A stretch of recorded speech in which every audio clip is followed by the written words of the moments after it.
Thank you, Hostis. Commissioner Simpson, Minister Osland, Excellencies, ladies and gentlemen. I'm delighted to be here, stepping in not only for one minister, but two.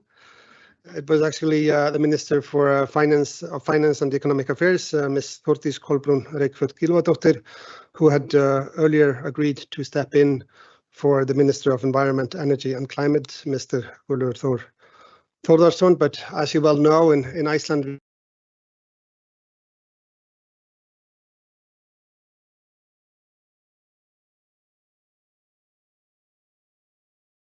due to urgent measures the government is preparing to address the difficult situation 4,000 inhabitants of the small town of Grindavík find themselves in after the last volcanic eruption at the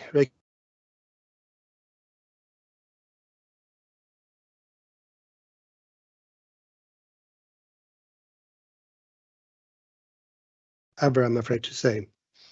Now, it's clear that relocating 1,200 families in one exercise, it will require long-term support of sizable proportions, hence the minister's absence here today.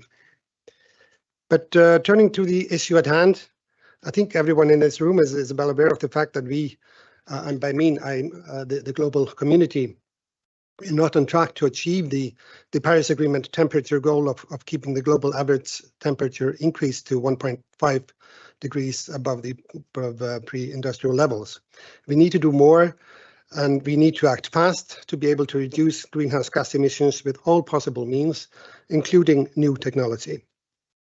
At COP28 in Dubai, it was clearly stated in the Global Stocktake decision that it is important to accelerate action in this critical decade based on the best available science and technology. And it will be crucial to employ CCS technology if ambitious climate goals are to be reached. Carbon capture and storage and carbon removal efforts in general should be additional to efforts to cut emissions.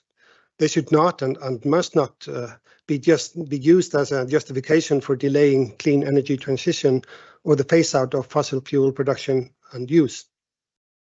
CCS could play an important role in cutting emissions from hard-to-abate industries such as metal smelting and cement production.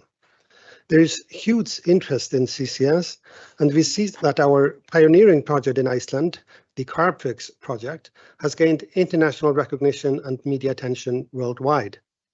Icelandic scientists started developing a unique method for storing CO2 in Iceland in the early 2000s. This method has proven to be very effective and can hopefully be employed on a global scale. I think it is important to bear in mind that the geological circumstances in Iceland, they do not allow for what can be described as a conventional storage of CO2, but rather a geological storage of CO2 by way of mineralization. This has been operated in Iceland on a small scale continuously since 2012, and larger mineralization projects are undergoing environmental impact assessment and a permitting process. New projects are also on the table, such as the Coda terminal. Here, the goal is to import CO2 with ships from Europe to Iceland and inject on shore, as well as pilot projects using salt water instead of fresh water to dissolve the CO2 for injection. The government of Iceland has been very positive towards further development of CCS technology, also with the intention to introduce this technology in other corners of the world. I think it is important to stress that the regulatory environment for new and current net zero industries should be predictable and simple in order to attract investors and zero emissions production projects. At the same time, the importance of the overall environmental impact of projects has to be kept in mind. We therefore welcome the inclusion of carbon capture and storage technologies in the list of strategic net zero technologies in the proposed annex to the Net Zero Industry Act. Here, we wish to stress that this act must be technology neutral because we need to make use of all possible means to reduce emissions worldwide.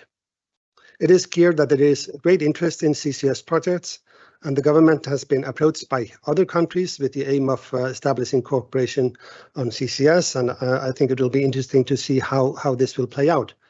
In 2019, the government signed a declaration of intent with the power-intensive industry in Iceland and Carbfix. There, the aim is to thoroughly examine whether the Carbfix method could be a viable method to reduce emissions from the power-intensive industry in Iceland. It's important that policymakers have an open mind when it comes to new technology and foster research and development. We need incentives for innovation, a positive attitude towards negative emissions, and substantive support for methods and projects that work. I think that carbon removal must be given more attention, as it is hard, if not impossible, to envisage how the Paris goals can be reached without significant effort in carbon removals. CCS is bound to be a big part of that equation. Thank you.